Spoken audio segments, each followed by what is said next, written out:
नमो हरिहंसाय नमो सिद्धाय नमो अध्याय मंगलमय मंगलकरं विज्ञान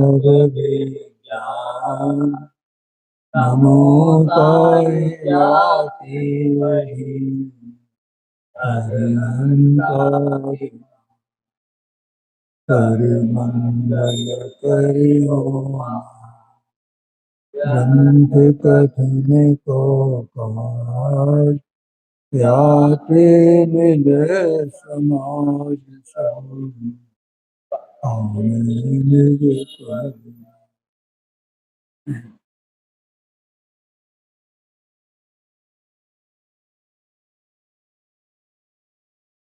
तत्व विचार करने वाला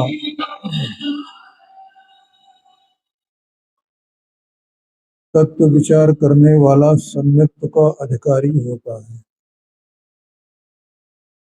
और तत्व विचार के बिना भले ही देवादिक की प्रतीति करे माने श्रद्धान करे,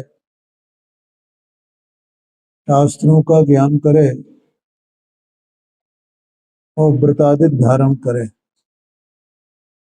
तो उसे सम्यक्त होने का अधिकारी नहीं है। उसको ऐसा कहा। ठीक है, ये बात कल हो गई। उसका मतलब तत्व विचार करना कितना महत्वपूर्ण है। और तत्व का अर्थ कल बताया था ना तत्व का अर्थ। हाँ हाँ, क्योंकि इस तत्पने को जाने बिना माने तत्व का विचार किए बिना, ये तत्पना जानना इसका नाम है तत्व विचार है। ये भेद विज्ञान का मूल कारण है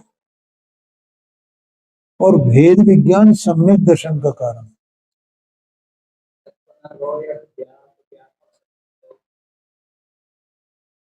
देखो, अलग अलग चीजें अलग अलग होती हैं, विचार करना चाहिए।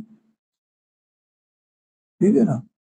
माने वस्तु का जो स्वभाव है उस वस्तु स्वभाव रूप रहेगी ना, जो भी पदार्थ जिस भाव रूप है, तो उस भाव का उसी वस्तु से उस पदार्थ से तन्मय पना है, अन्य से तन्मय पना नहीं है। ठीक है, तो ऐसा विचार करना ये तत्व विचार है।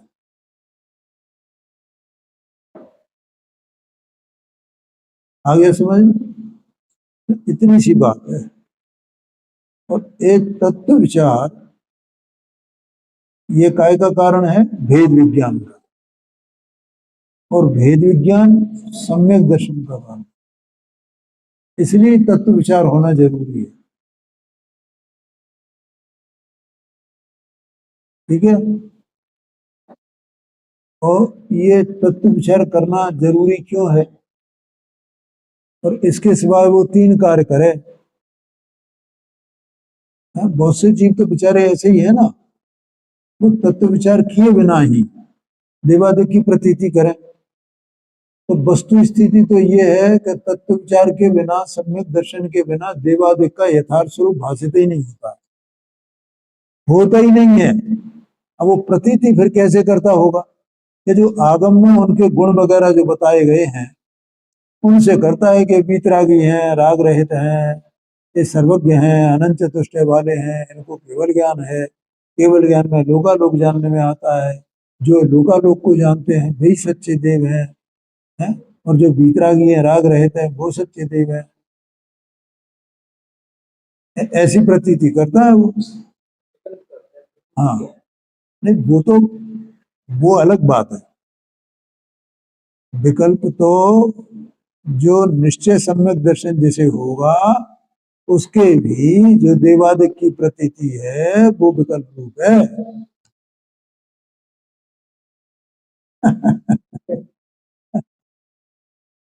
क्या करा?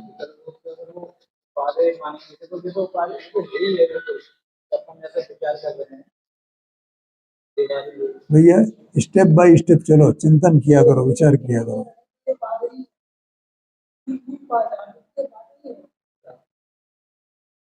चलो चलो कोई बात नहीं है, सुनो समझो, जो प्रश्न करना है इधर कर लो, ठीक है।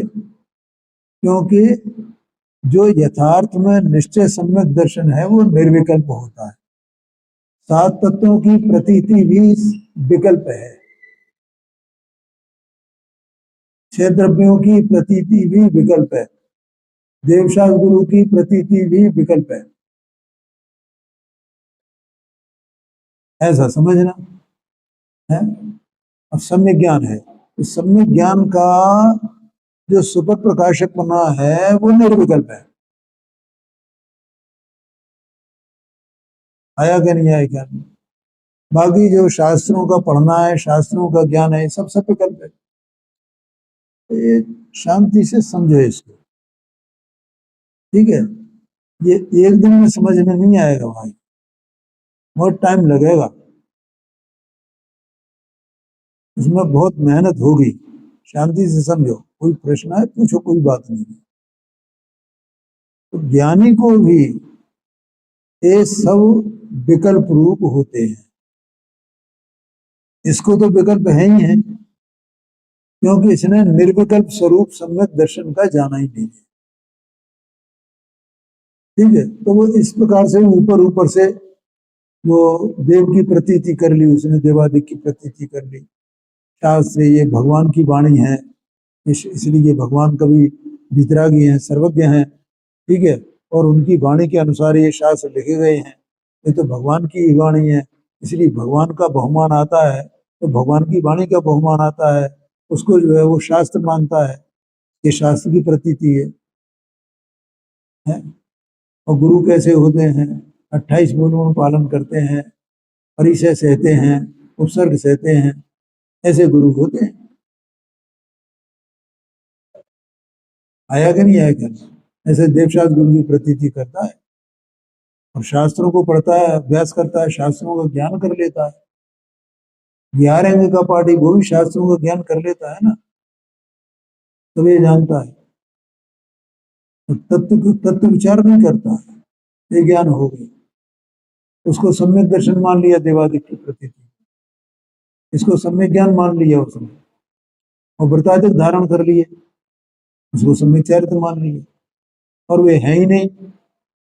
ज्ञानी के भी वे सच्चे सम्यक दर्शन ज्ञान चारित्र होते ही नहीं है, वे तो व्यवहार से कहे जाते हैं। आया कि नहीं आया क्या? तो इस प्रकार से उसके है ही नहीं। तो अब यहां इतनी बात अपनी हो गई है, तत्व विचार के बिना सम्यक्त्व का अधिकारी नहीं होता। ये अलग बात है कि तत्व विचार करने पर भी सम्यक दर्शन हो ही जाए, ये भी समझ लेना। हाँ हाँ जी, हाँ, लेकिन वो तत्व विचार उसके बिना भेद विज्ञान नहीं होता, क्योंकि वो तो जीव की योग्यता है भाई। कौन उसमें तत्व विचार करते करते कौन सम्यक दर्शन प्राप्त करेगा और कौन नहीं करेगा, ये तो केवल ज्ञान में बात है। समझ में आया ना? देखो अभी इसी के संबंध में 261 पेज पर एक अंतिम पैरा इस प्रकरण का है, उसके आगे अपन चलेंगे। तथा किसी को तत्व विचार होने के पश्चात तत्व प्रतीति न होने से, देखो तत्व विचार तो किया उसने, लेकिन तत्व की प्रतीति नहीं हुई, सम्यक नहीं हुआ।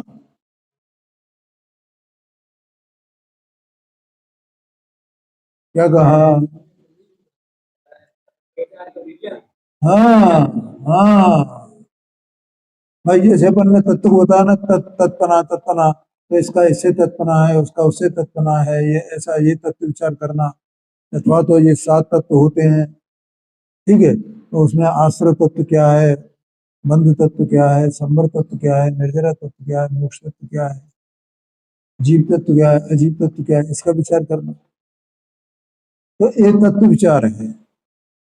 ठीक है, ये आत्मा माने उसमें सब जितना भी है, देह मनवाणी क्या है, आत्मा क्या है, कर्म क्या है, इनका क्या निमित्त निमित्त भाव है, ये सब विचार करते करते माने यहाँ पर जो सम्यक सर्व मिथ्या दृष्टि की बात चल रही है ना, तो भैया वो यहां तक आ जाता है। ठीक है, अगर उसको परीक्षा माने यथा योग्य हो जाए, पहचान हो जाए, पहचानना, पहचान शब्द है ना, पहचान हो जाए तो सम्यक तो होए, पहचान नहीं होए तो सम्यक तो नहीं हो। लेकिन ये पहचान भी तत्व विचार के बिना नहीं होगा, नहीं होगी। समझ गया ना? यहाँ क्या भेद किया पंडित साहब ने? दो दो प्रकार के पुरुष हैं। एक पुरुष दोनों मतलब धर्म प्राप्त करना चाहते हैं, बिल्कुल माने कोई दिखावा नहीं, कोई आग्रह नहीं, बिल्कुल पूरी तरह गंभीर है।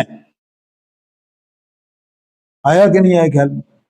एक तो देवादिक की प्रतीति, शास्त्रों का ज्ञान और व्रतादिक का धारण करना, मात्र इसी को तवज्जो देता है गंभीरता से।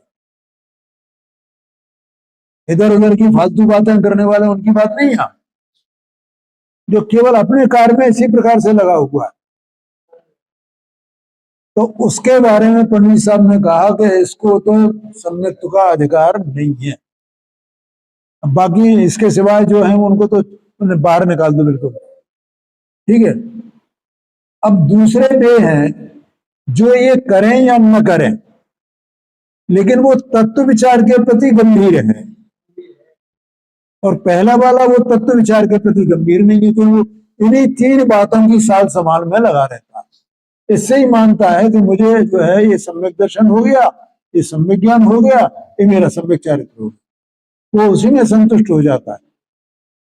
दूसरा ये समझता है कि भाई ये इसमें क्या है, ये ठीक है, ये करो तो न करो तो है, कोई उसकी उपेक्षा भी नहीं करता है, जितना शक्ति से बनता है करता है, सदाचार का पालन करता है, जो भी करता है, लेकिन वो तत्व विचार के प्रति गंभीर है? तो तत्व विचार करना माने वो परीक्षा वगैरह करना है, सभी वो तत्व विचार करने वाला है। ठीक, अब ऐसे तत्व विचार करते करते, परीक्षा करते करते उसको इनकी पहचान हो जाए, प्रतीति हो जाए, तो सम्यक तो हो। ये बात है। वहां कितनी बातें बताई थी? तीन बातें बताई थी ना, 6 द्रव्य, 7 तत्व और स्वपर।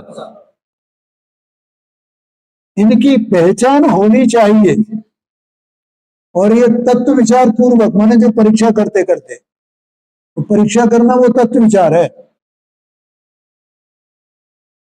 बोलो भैया, कोई प्रश्न तो पूछ लेना। हाँ जी, हाँ जी, हाँ। हाँ, तो सम्यक दर्शन नहीं होगा, एक तो लिखा है ना, क्योंकि वो पहचान में आना चाहिए स्व क्या है, पर क्या है, निखालस रूप से। स्व का अंश पर में न मिला है, पर का अंश स्व में न मिला है, ये पहले लिख दिया ना पंडित साहब ने।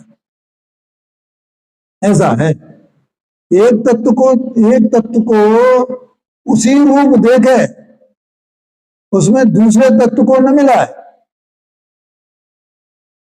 देखो क्या है, ये तत्व विचार भी करें, ठीक है, लेकिन इसे संबर तत्व में और कसाई की मंदता में भेद ज्ञान नहीं हो पाए, तो सम्यक दर्शन नहीं होगा। तत्व विचार तो करें। आया कि नहीं आया क्या? देखो, जो अभिजीव होता है ना, द्रव्यलिंगी 11 अंग कपाटी, वो भी तत्व विचार करता है, है? लेकिन तत्व की प्रतीति नहीं होती भैया, बस इतनी बात है। ओ हो, पहचान नहीं होती स्वपर की, इतनी सी बात है। आया कि नहीं आया क्या? हाँ, इसलिए वो कठिन है। और वैसे सरल है, कुछ है ही नहीं। क्या है? तत्व प्रतीति करना कुछ है तो सब पूरा मसाला यहाँ पे। करने वाला आप, वे सब तत्व सब यहाँ ही। कहीं बाहर जाना नहीं है, कुछ करना नहीं है, कुछ धरना नहीं है, कोई बोझा उठाना नहीं है, कुछ खर्च करना नहीं है। कुछ करना है, बाहर में कुछ करना ही नहीं है। बस थोड़ी सी बुद्धि, अभी बुद्धि की बात चल रही थी, न पूछा कि ज्ञान में बुद्धि में क्या अंतर है। कि भैया जो ज्ञान निर्णय करने में लगता है उसको बुद्धि कहते हैं, बस है। आया कि नहीं आया? अब हम सब्जी खरीद रहे हैं, उसमें कौन सी खराब है कौन सी अच्छी है, उसमें निर्णय करते कि नहीं, उसका नाम बुद्धि है। और क्या है? हे उपाधि में लग बुद्धि है। ऐसा है। तो इतनी छोटी छोटी बातें हैं। तो ऐसे वहां वो प्रतीति नहीं हुई।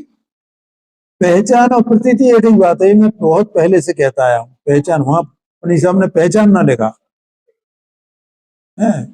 और एक पहचान शब्द उसमें भी इस समय सारथी की 17-18 नंबर की गाथा में किया है कि राजा है, राजा को पहचानना, ऐसा करके वो दृष्टांत है ना राजा का। ऐसे उन तत्वों को पहचानना, स्व पर को पहचानना कितना मतलब ज्ञान का घनघोर काम है उसमें। तो यहां ये कहा, किसी को तत्व विचार होने के पश्चात तत्व प्रतीति न होने से सम्यक तो नहीं हुआ, और व्यवहार धर्म की प्रतीति रुचि हो गई। आया कि नहीं आया ख्याल में? इसलिए देवादिक की प्रतीति करता है, व्रत तप को अंगीकार करता है। आया कि नहीं आया ख्याल में? उसको तत्व की प्रतीति नहीं हुई, और वो व्यवहार धर्म की माने करता तो कर तो रहा था। ये देखो जीव है ना अंदर में, इसकी पर्याय की योग्यता ही ऐसी है कि पहले इधर कर रहा था, फिर वो उधर पलट गया, वो करते करते ये करने लगा, उसकी उसे रुचि हो गई। ऐसे बहुत से जीव है भैया। क्या क्या मतलब वो है, कुछ ठिकाना नहीं है। बहुत मुश्किल बात है। बस वो उसमें यही संतोष है कि देह मनवाणी भिन्न है, आत्मा भिन्न है, और उसकी पर्याय की तत्समय की योग्यता है, वो किधर जाए कहां जाए, अपने को उसमें कुछ कहना ही नहीं है। कोई राग द्वेष करने की जरूरत ही नहीं है, कोई उनके बारे में कुछ कहने की जरूरत ही नहीं। दूसरा कहते हैं, किसी को देवादिक की प्रतीति और सम्यक्त्व युगपत होते हैं। उसे सम्यक दर्शन भी हो जाए, इसको तत्व विचार करने वाले को, तत्व विचार करने वाले को किसी को देवादिक की प्रतीति भी हो और सम्यक्त भी हो जाए, युगपत होते हैं। तथा व्रत तप सम्युक्त के साथ भी होते हैं और पहले पीछे भी होते हैं।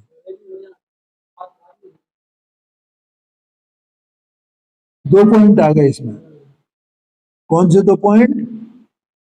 एक तो देवादिक की प्रतीति और सम्यक्त, माने सम्यक्त तो यहां समझ रहे हैं, निश्चय सम्यक्त, स्वपर का भेद विज्ञान पूर्वक अपने स्वभाव में एम, माने ये जो 4 पॉइंट बताए ना पंडित साहब ने ऊपर, सच्चा तत्व श्रद्धा नहीं हो तब तक ये इसी प्रकार से है, ऐसा तत्वों के बारे में भाव भाव उनका तत्वों का भाव भाषित न हो। जैसे पर्याय में अहम बुद्धि है, वैसे अपने आत्मा में अहम बुद्धि न आ जाए। ठीक है। और चौथा था अपने हित अहेतु भावों को न पहचाने। ये 4 पॉइंट हो गए, इसका मतलब वो सम्यक्त हो गया। इन 4 पॉइंट में एक ही पॉइंट ऐसा है जो ये कहता है जैसे पर्याय में अहम बुद्धि है ऐसे आत्मा में अहम बुद्धि आ जाए। आया कि नहीं आएगी? और वो जो अहम बुद्धि आएगी ना, तो भैया देखो उसमें 2 प्रकार से अहम बुद्धि आती है। एक तो प्रमाण का विषयभूत जो आत्मा है, द्रव्य पर्यायात्मक, ये पूरा मैं हूं। और दूसरा कि जो शुद्धने का विषयभूत आत्मा है, ये दोनों बातें एक साथ होती हैं।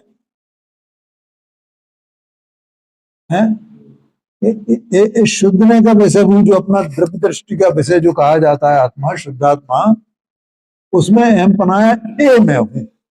तो उसी के साथ अपना जो है ये द्रव्य गुण पर्याय सब जानने में आ गए ना, उसी के साथ उसी काल में। तो ऐसा पूरा द्रव्य गुण पर्यायात्मक मेरी सत्ता है, उसमें सब पर्याय में स्वभाव विभाव किस प्रकार से हैं, ये सब का सब उसी समय एक बार में ही हो जाता है। इसका नाम संयुक्त है। और तब पर्याय में से उसकी अनुभूति छूट जाती है। और क्योंकि जो अपना द्रव्य गुण पर्याय में सब जानने में आएंगे कि नहीं, उनका निर्णय होगा कि नहीं होगा। तभी तो देह के द्रव्य गुण पर्याय में से, कर्म के द्रव्य गुण पर्याय में से भेदियान पूर्वक जो वो उनमें से अपना बुद्धि छूटेगी उसकी। आया समझ में? तो ऐसा एक काल में ही हो जाता है। और इसी के साथ में देवादिक की प्रतीति भी हो जाती है। ये 3 बातें एक साथ हो जाती हैं।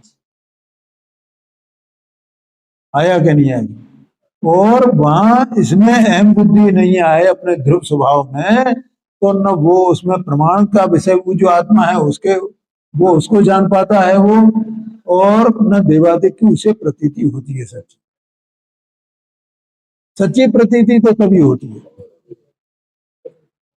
ठीक है, तो एक पॉइंट तो ये हो गया। अब दूसरा पॉइंट इसमें क्या कहा, और व्रत तप इत्यादि वे युगपत भी हो जाए और बाद में भी हो जाए।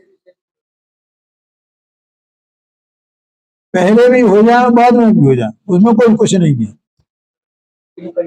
हाँ जी, कोई व्रत तप धारण करके पहले व्रत तप ले ले और फिर तत्व का अभ्यास करे और अभ्यास पूर्वक सम्यक दर्शन हो जाए और उसे वो विवादिक की प्रतीति भी सच्ची हो जाएगी।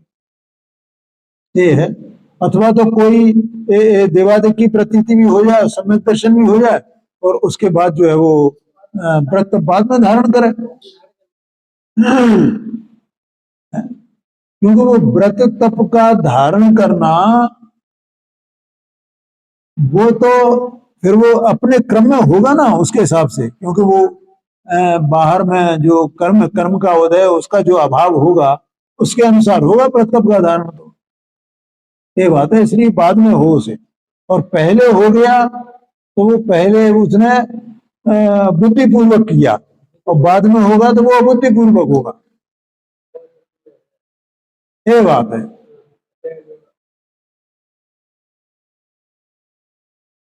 दो बातें हो गई। तीसरी बात, देवादिक की प्रतीति का तो नियम है, उसके बिना संयुक्त नहीं होता। व्रतादिक का नियम है नहीं। ये पिछला वाक्य था, उसी के संबंध में लिखा है। क्या कहा?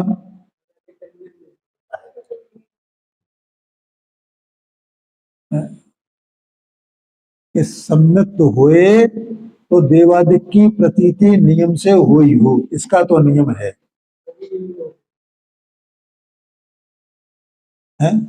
जैसे 7 तत्व की प्रतीति होए ये नियम है, ऐसे देवादिक की प्रतीति होए ये नियम है, सच्ची प्रतीति।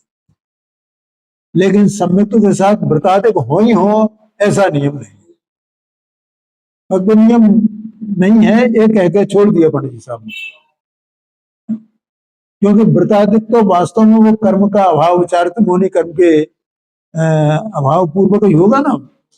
पांचवा गुण स्थान कब होगा, छठवां सातवां गुण स्थान कब होगा, तो वो अपनी योग्यता से स्वकाल में होएगा। लेकिन सम्यक तो पहले हो गया, ये बात में है, किसी के एक साथ नहीं हो जाए।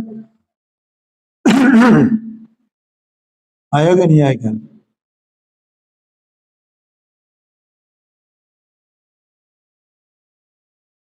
अब ये कहते हैं बहुत जीव तो, नियम नहीं है, ये बात बता दी ना। अब बहुत जीव के बारे में बताया, बहुत जीव तो पहले सम्यक तो हो, पश्चात ही व्रतादि को धारण करते हैं। आया कि नहीं आया क्या? बहुत जीव तो माने अधिकतर ऐसा ही होता है? वो तो वो माने लाखों करोड़ों में किसी को एक आध को ऐसा होता है। हाँ, कि वो सम्मित्व के साथ में ही व्रतादिक हो जाए, वो कोई ऐसी कंडीशन परिस्थितियां बन जाए। आया कि नहीं आया ख्याल में? किन्हीं को युगपत भी हो जाते हैं, कोई ऐसे भी हैं कि जिनको युगपत हो जाते हैं। इस प्रकार यह तत्व विचार वाला जीव सम्यक्त्व का अधिकारी है, परंतु उसके सम्यक्त्व हो ही हो ऐसा नियम नहीं है। तो भैया घबराना नहीं। क्या कहा? ये अपने में शंका पैदा करने के लिए नहीं कहा है। आया कि नहीं आया क्या? ये तो वस्तु स्थिति बताई है पंडित जी साहब ने। सब जीवों की योग्यता अलग अलग है। क्या कहा?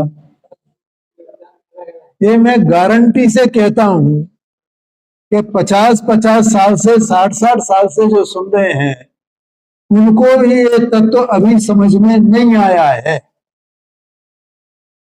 और जिसको 5-6 महीने हुए उसको भी समझ में आ जाए।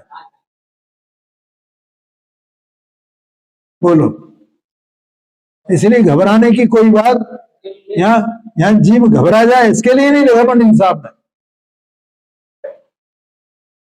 है?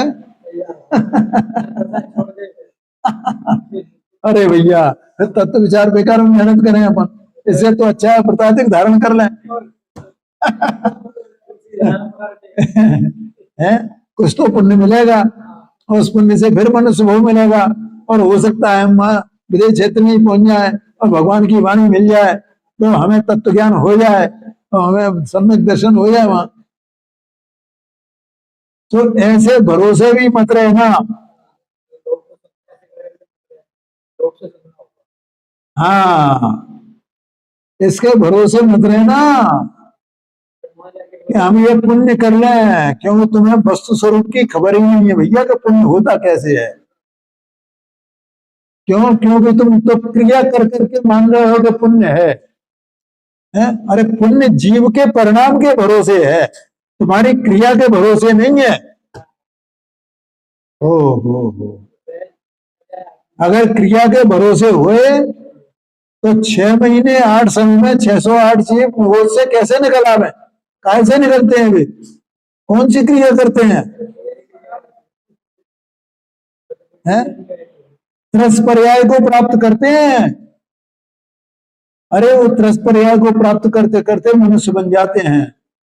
वो भरत के 923 पुत्र जो प्रसिद्ध है ना कहानी, वो झूठी नहीं है, कोई कहानी बनावटी नहीं है, वो भगवान की वाणी में ये बातें आई हैं। हाँ जी, हाँ जी, हाँ जी। है? बोलो, ये देखो आगम में सब तरह की बातें आती हैं। एक वो मेढक देखो, मेढक मेढक, हाँ जी, हाँ जी, वो मेढ़क जो फूल लेकर के चला भगवान के समोषण में कि मैं भी जाऊंगा, संगी पंचेंद्री जीव है। और वो राजा पहुंचता उससे पहले वो देव बन के वहां पहुंच गया।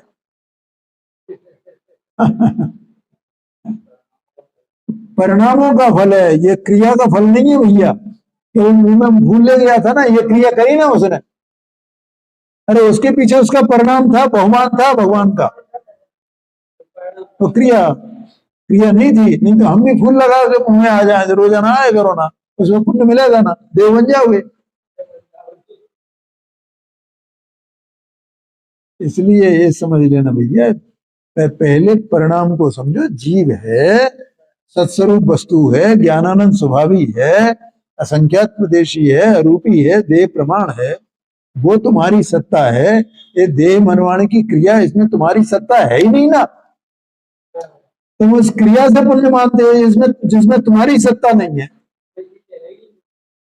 तुम्हारी सत्ता में जो तुम्हारा परिणाम होगा, परिणाम होगा, वो तुम्हारे बंध मोक्ष का कारण है, संसार का कारण है, नरक निगोद का कारण है, स्वर्गाधिक का कारण वो बनेगा ना कि ये तो ये होएगा।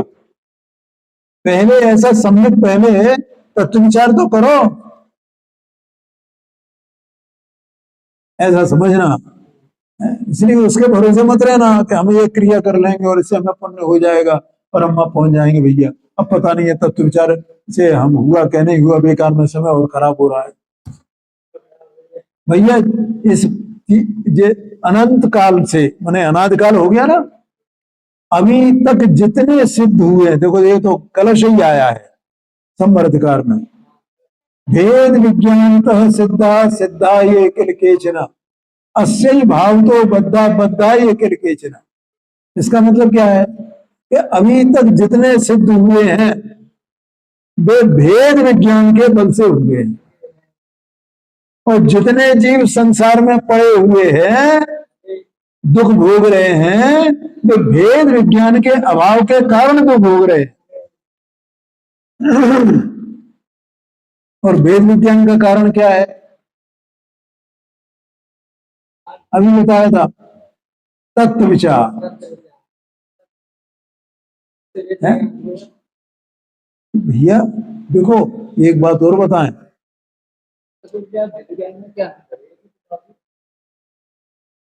हाँ बताते हैं। एक बात और है कि अगर अभी मैंने बोला था ना, तो भैया हम तो ये एक क्रिया कर लेंगे, क्रिया से हमें पुण्य मिल जाएगा, तो मैंने उसका निषेध किया कि क्रिया से नहीं होगा। अब तत्व विचार करना वो तो जीव का परिणाम है, ठीक है, और तत्व विचार तुम करोगे और मान लो भेद विज्ञान नहीं हुआ, तो उसके फल में पुण्य तो मिलने ही वाला है गारंटी से, क्योंकि तत्व विचार होता है वो मंद कसाई के बिना नहीं होता है, शुभ भाव के बिना नहीं होता है। वो तो मंद कसाय में अभी ये बातें आगे आ रही हैं अभी इसमें, वो तो शुभ भाव के बिना तत्व विचार होता ही नहीं है, तो वो तो मुफ्त में ही मिल जाएगा। आया कि नहीं आया क्या? इसलिए उधर की मत देखना कि मैं ऐसी क्रिया कर लूं तो इससे मेरा ऐसा हो जाएगा। वो क्रिया करना, क्रिया करने का निषेध नहीं है, लेकिन उस क्रिया से तुम पुण्य की आशा मत करना। तत्व विचार में तुम्हें भेद विज्ञान की संभावना है, पुण्य तो मिलने ही वाला है गारंटी से। बोलो समझ में आया कि नहीं? ठीक है, देखो तत्व विचार में और भेद विज्ञान में क्या अंतर है। देखो ज्ञान में दोनों का भेद यथार्थपने जानने में आ जाए, ये फला तत्व है, ये उसकी प्रतीति होना, पहचान होना, ये लिखा है ना, पहचान जाना इसका नाम है भेद विज्ञान। लेकिन वो पहचानना तत्व विचार के बिना नहीं हो, उससे पहले विचार तो करना पड़ेगा ना।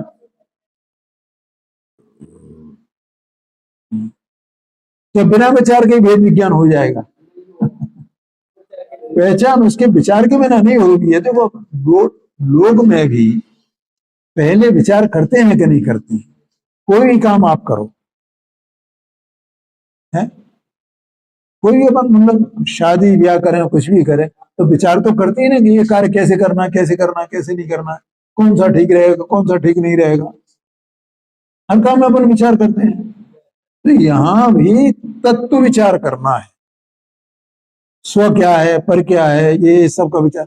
फिर ऐसा विचार करते करते उस स्व पर की पहचान हो जाए, छह द्रव्यों की पहचान हो जाए, सात तत्वों की पहचान हो जाए, है? छोड़ने योग्य क्या है, माने छोड़ना, किसमें से अपनापन छोड़ना है और किसमें अपनापन करना है, उन तत्वों की पहचान हो जाए,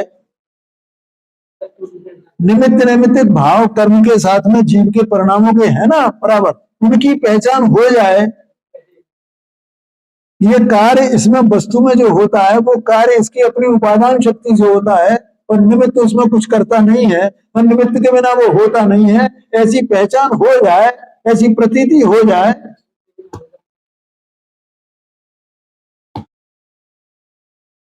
है, ये प्रतीति हो जाए, पहचान हो जाए, इसका नाम भेद विज्ञान है। आया क्या नहीं आया? क्या बोला मैंने?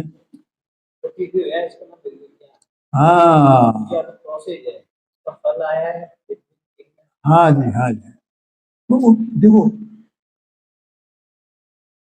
ये बहुत बातें हैं ऐसी, मतलब जैसे नय का स्वरूप क्या है, ये फलाना प्रमाण क्या है, तो जैसे मैं अपनी बात बताता हूँ, तो ये मैं लगातार ये विचार करता रहता था, तो विचार तो चलता था ना। अब मुझे प्रमाण का स्वरूप समझ में नहीं आता था। ज्यादा दिनों पहले की बात नहीं है, अभी साल 3-4 साल पहले की बात होगी, 4-5 साल पहले की बात, कि डॉक्टर साहब की मैंने किताब पढ़ी, समझना जरा, तो उसमें नयो, पूरी किताब नयों के स्वरूप के ऊपर लिखी गई है और नए हैं वे प्रमाण के अंश कहे जाते हैं, और डॉक्टर साहब ने प्रमाण के बारे में बहुत थोड़ा लिखा है, बहुत एक आध पेज ही लिखा है, तो मुझे प्रमाण समझ में नहीं आता था। तो मैं ये सोचता था कि मैं डॉक्टर साहब को एक चिट्ठी लिखूं या खुद जाकर के जयपुर कहूं कि डॉक्टर साहब मुझे प्रमाण का स्वरूप समझ में नहीं आता है, मुझे प्रमाण का स्वरूप बताओ आप, तो इतना छोटा क्यों लिखा है आपने, नए के लिए तो इतना बड़ी किताब लिख दी आपने, और प्रमाण के लिए आपने एक पेज लिखा, 2 पेज लिखे हैं बस, है? और प्रमाण के अंश आप ये बता रहे हो, मेरी समझ में नहीं आता। आप जरा थोड़ा 10-20 पेज की किताब अलग से बनाते ना एक प्रमाण की, ऐसा मुझे भाव आता था। लेकिन मैं न कहीं गया न कोई चिट्ठी लिखी, बराबर उसका अभ्यास करता रहा और मुझे प्रमाण समझ में आ गया, मैंने मुझे प्रमाण की पहचान हो गई है। और पहले तो प्रमाण का अगर मैं विचार नहीं करता, निरंतर उसकी विचार से नहीं चलता, तो प्रमाण की पहचान कैसे होगी, प्रमाण किसको कहते हैं, ये बात है। तो इसलिए तत्व विचार अलग चीज है और भेद विज्ञान उसका फल है, ऐसा समझना। तो कितनी बातें हो गई देखो। इस प्रकार अंतिम वाक्य है, यह तत्व विचार वाला जीव सम्यक्त्व का अधिकारी है, परंतु उसके सम्यक्त्व हो ही हो ऐसा नियम नहीं है। आ गया समझ में? और देखो एक तो यहां पर साहब ने लिखा, तो निराश होने की जरूरत नहीं, मैंने अभी बोला था। अच्छा आचार्य देव ने, उन्होंने क्या नाम उनका, पद्मनंदी मुनिराज, उन्होंने पद्मनंदी पंचविंशति का लिखी, तो उसमें वो उन्होंने एक वो श्लोक लिख दिया है और ये रेस्पॉन्स चिट्ठी में लिया है पंडित जी साहब ने मोक्षमा प्रकाशन में। तत्प्रति प्रीति चित्तेन येन वार्तापि श्रुता निश्चितम सभवेद भव्यो भाव निर्वाण भाजनम, कि जो जिनवानी की बात को प्रीति चित्त से सुनता है, उसे प्रीति होती है, उसमें हर्ष से सुनता है, उसे अच्छा लगता है सुनना है। निश्चितम सभवेद भव्यो, वो निश्चित रूप से भव्य है, भाव निर्वाण भाजनम, भविष्य में वो निर्वाण प्राप्त करेगा, मोक्ष प्राप्त करेगा, उन्होंने बिल्कुल गारंटी दे दी। तो इससे निराश होने की जरूरत नहीं है, तो वस्तु स्वरूप है भाई। हाँ जी। क्या है कि देखो, ये कुछ बातें करणानुयोग की होती हैं, ये बात भी करणानुयोग की है।